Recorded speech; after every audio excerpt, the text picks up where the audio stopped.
En la historia del sistema de justicia existen casos que reflejan las prácticas más oscuras de las instituciones de seguridad en México.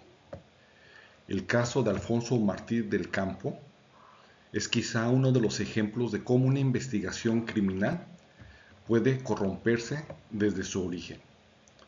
Lo que comenzó como un doble homicidio en 1992 terminó convirtiéndose en una batalla legal de más de 2 décadas que llegó hasta la Corte Interamericana de Derechos Humanos y que finalmente obligó a la Suprema Corte de Justicia de la Nación a definir los límites éticos de la prueba confesional. Abordaremos este caso. Los hechos se remontan al año 1992, el día 30 de mayo, tras el asesinato de Juana Patricia Martín del Campo y su esposo Gerardo Zamudio Aldaba en la Ciudad de México. Alfonso era el hermano de la víctima, Juana Patricia. Era estudiante con 19 años de edad. Fue detenido de manera arbitraria por agentes de la Policía Judicial.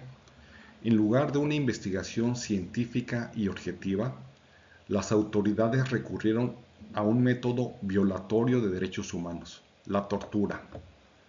Alfonso fue torturado físicamente y psicológicamente por agentes ministeriales durante varias horas mediante golpes e insultos, entre otras formas de humillación, hasta arrancarle la confesión por la comisión del delito de homicidio.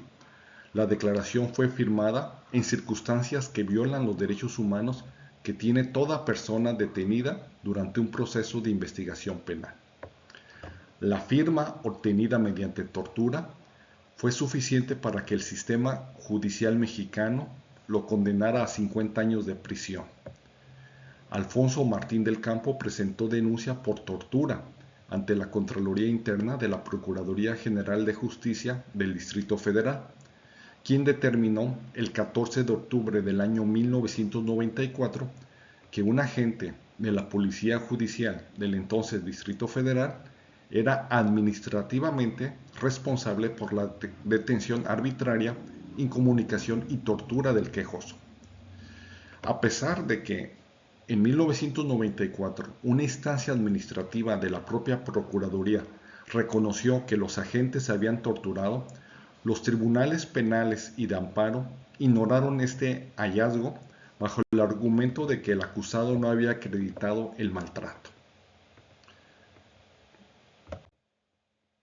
El caso escaló a nivel internacional mediante la presentación de la petición a la Comisión Interamericana de Derechos Humanos el 13 de julio de 1998, quien remitió el caso ante la Corte Interamericana de Derechos Humanos el 30 de enero del año 2003, emitiendo resolución la Corte Interamericana el 3 de septiembre del año 2004. La Corte Interamericana de Derechos Humanos analizó el expediente. Sin embargo, se presentó un obstáculo técnico. Los actos de tortura ocurrieron en el año 1992, antes de que México aceptara formalmente la competencia de la Corte Interamericana de Derechos Humanos en el año 1998. Por esta razón de tiempo, el Tribunal Internacional no pudo emitir una condena de fondo, aunque el caso quedó registrado, visibilizado como una radiografía de la impunidad en el país.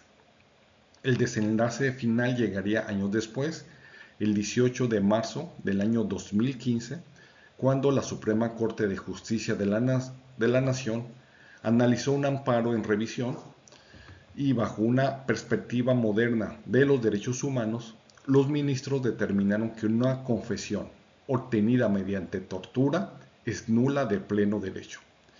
Al no existir ninguna otra prueba que vinculara a Alfonso con el crimen, la Suprema Corte de Justicia de la Nación invalidó la sentencia y ordenó su inmediata libertad tras haber pasado 23 años en prisión.